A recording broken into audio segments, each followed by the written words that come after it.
Hello, my great and wonderful people. We welcome you once again to our today's episode of this program.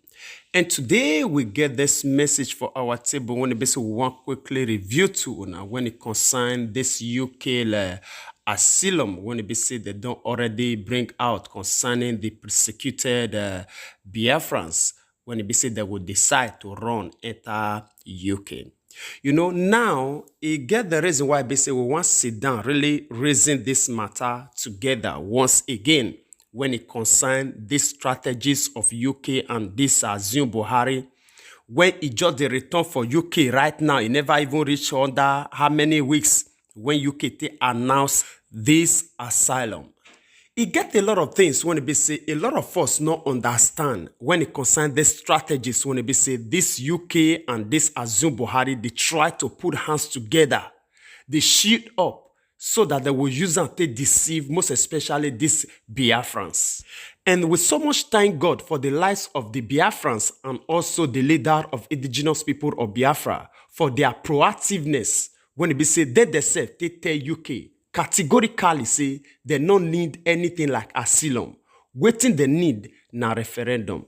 So now the reason why we say we want to bring this news so that all of us will understand, they are aware of the shady deeds of this UK and also this Fulani Caliphate when they say that they live by this Zoom Buhari. All right, the title of this one when they say they reach our table here to say UK say it don't outlines how persecuted Biafran activists fit they apply for this asylum when they say UK offer them. All right, before we go ahead to read out the full content of this news, in case today now the first day when we say they hear about us on the channel, but this will say you are highly welcome. I bet make you not forget to help us hit that subscribe button and also the small bell when we say they nearer, so that anytime when we say we bring a new update, you know what they suffer to look for, it will only come to you like a message. And our prayer remember say they say we want to be say to support us on the channel. Now they say we want God with the same people when we support you for everything when it good when you put your hands to do in Jesus' mighty name, amen. All right, may we do small reading, then we'll conclude together for the comment session. And as we put our hand there for inside this matter, the comment us understand say the British government say they don't put on under the document when they say it is very mandatory as they withdraw for their own review to say any member of Biafran separatist groups when it be say he intend to apply for this asylum, say it will make sure say it they for the grant of political persecution and not be only that one, they will make sure say that they physically present for United Kingdom. Mark that word, they will they physically, which is to say they will they there before they will apply for this asylum.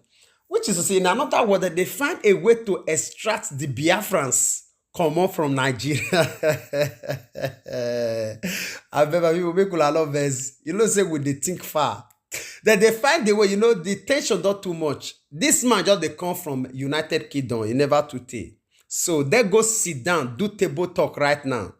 How will fit they overcome these people? They know say we Nigerians, if we hear about a visa, all those kind of immigration visa, we always a day happy. So they will offer these people this visa now.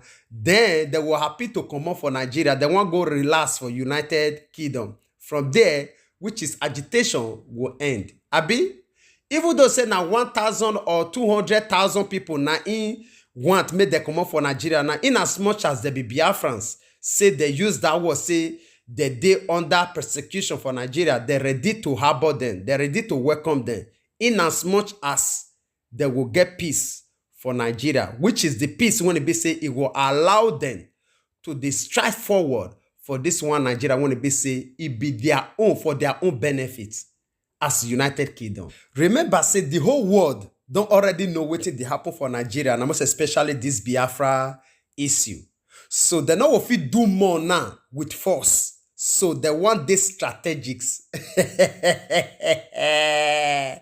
These people, they want to be strategic about this matter. Now, the reason why it be said they invite this Zoom Buhari, not be really for medical trip. No, let everybody understand this matter.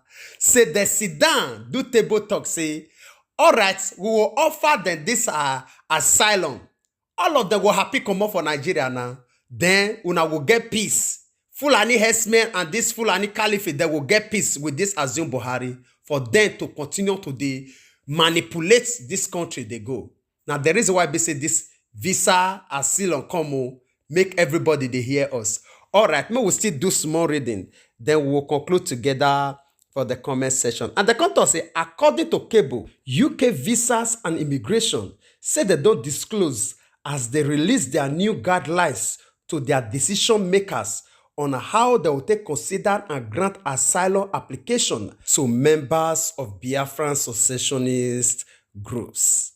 And again, the content say asylums say they will grant them to persecuted members of the indigenous people of Biafra, IPOB, when it be say the label as terrorist group by the Nigerian government and the movement for the actualization of the sovereign state of Biafra, when it be say they call MASOP.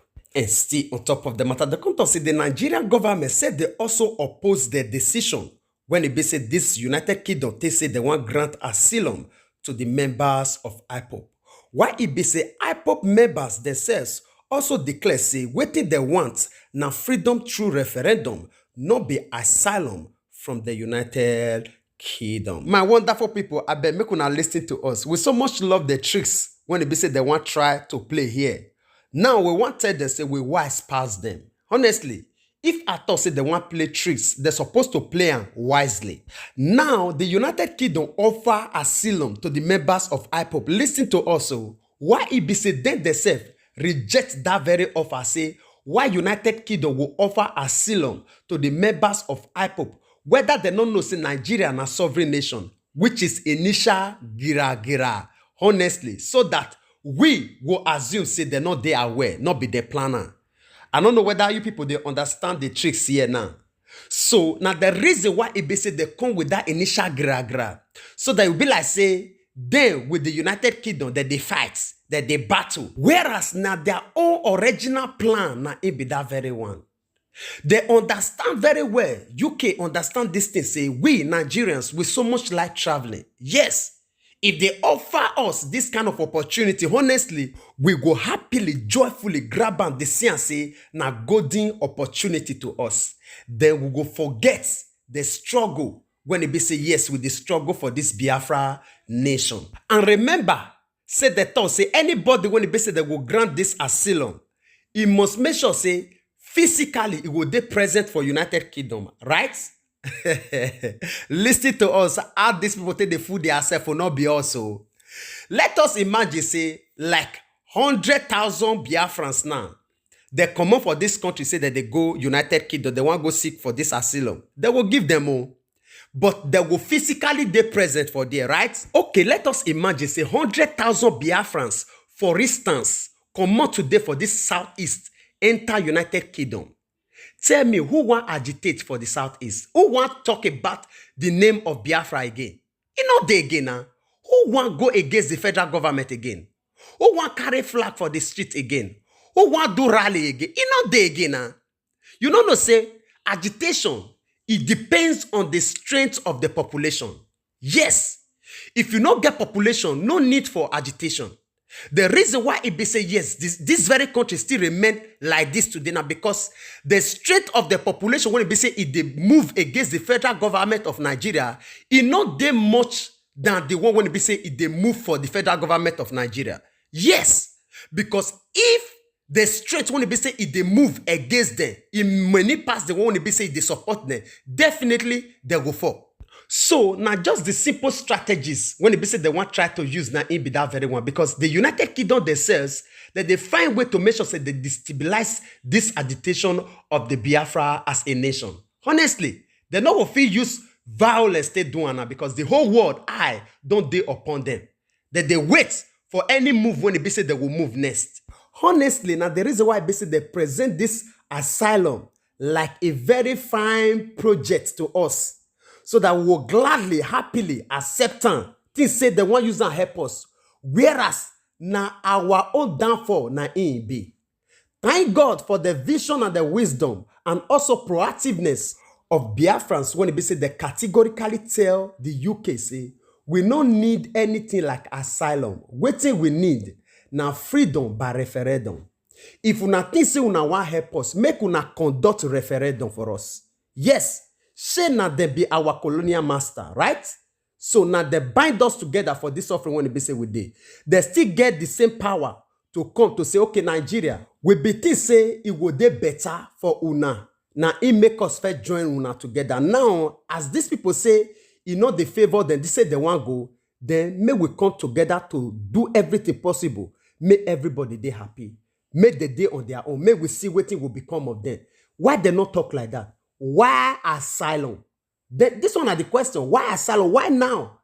Why they not offer this asylum to everybody when they be say Fulani herdsmen they kill for Nigeria? Make them open the ballot now. Say anybody when they be say Fulani herdsmen don't kill a person, make it come to United Kingdom. Why they not talking like that? All those ones they not persecute those ones. Why Biafrans? We do the wise past these people. They suppose no make I believe say that they go school. If at all say they want to strategize, why they not just sit down? At least they plan away so that it will get small taste. Not be all this kind of open black and white tricks when they say they want just try to play with even though say na 3 years old Peking. They don't they wise by this time. This one at 21st century. Not be that outdated time of their assume Buhari and so on and so forth. All right, my great and wonderful people, I will leave una make una share una own opinion with us on the comment section. I know a lot of us don't still understand the techniques, and I still believe say a lot of us maybe we want form mugu for them. Now the reason why basically we bring this light so that you yourself will know what's up. All right. We would like to draw the conclusion of this program here. In case you didn't the first day, when we see the hear about us on the channel, be this to say you're highly welcome. I beg make you not forget to help us hit that subscribe button and also the small bell when we see the near so that anytime when we see we bring a new update, you know with the suffer to look for it, it will only come to you like a message.